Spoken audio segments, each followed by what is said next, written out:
Dear students, आज हम करेंगे how and why yoga is called as Indian heritage.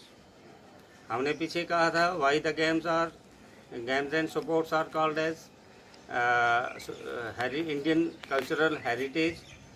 Similarly है कि योगा को हम इंडियन कल्चरल हेरिटेज क्यों कहते हैं। सबसे पहले हमने समझना है कि हेरिटेज क्या हुआ। Heritage is the basically background from which we come. हम किस बैकग्राउंड से आए हैं या हमने कौन सी प्रॉपर्टी अपने पूर्वजों से ली है। यहाँ जब प्रॉपर्टी हम कह रहे हैं तो प्रॉपर्टी का मतलब सिर्फ दौलत नहीं है। प्रॉपर्टी का मतलब ये भी होता है कि हमने कौन सा कल्चर, कौन से जीने का ढंग और कौन से रस्म रिवाज जो है अपने पूर्वजों से लिए हैं। तो योगा जो है हमारे कल्चर के साथ प्राचीन समय से जुड़ा हुआ है, इसलिए हम इसको इंडियन हेरिटेज भी कहते हैं। कुछ लोगों का कहना है कि योग जो है तकरीबन 5000 साल पहले इंडिया में इसका जन्म हुआ।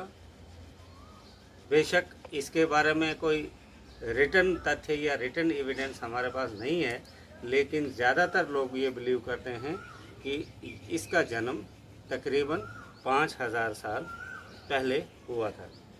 योगा जो है हमारे पुराने जो ऋषि मुनि थे उनके तप द्वारा, उनकी मेहनत द्वारा, उनके अपने रियाज द्वारा, उनकी मेहनत से ऐसे प्रैक्टिकल मेथड जो हैं कुछ डिज़ाइन किए गए जिससे हमारी फिज़िकल, मेंटल और स्पिरिचुअल ट्रांसफॉर्मेशन होती थी।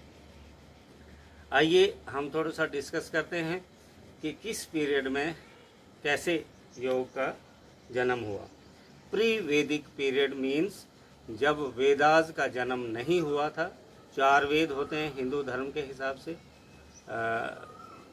तो उन 4 वेद के उत्पन्न होने से पहले, उनके सामने आने से पहले के पीरियड को प्री वैदिक पीरियड कहेंगे, जिसमें हम आज भी आपने हिस्ट्री में पढ़ा होगा मोहनजोदारो एंड हड़प्पा की जो खुदाई है, वहाँ की वैली और वहाँ के कुछ स्टैचूज़ को अगर हम गौर से देखेंगे तो उसमें बहुत से ऐसे पोज मिलते हैं जो बिल्कुल योगिक एक्शन दिखाते हैं।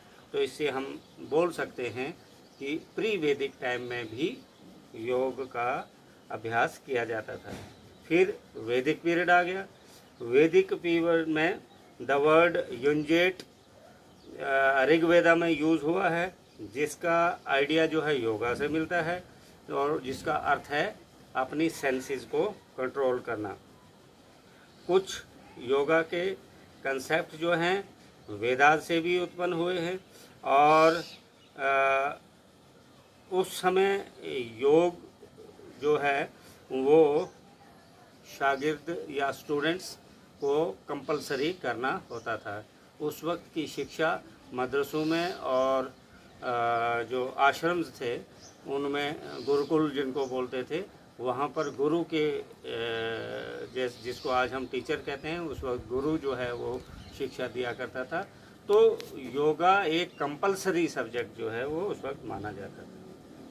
उपनिषद के समय में भी, वेदास के बाद जो उपनिषद का जन्म हुआ उसमें भी बहुत सी फिलॉसफी ऐसी है जिसमें वेदांता जिसको हम कहते हैं, तो उसमें भी ये बहुत से लिंक्स मिलते हैं कि योगा का जन्म जो है वो उपनिषद के दौरान भी हुआ है। Epic periods, epic dear students, 2 ही हुए, महाभारत और रामायण।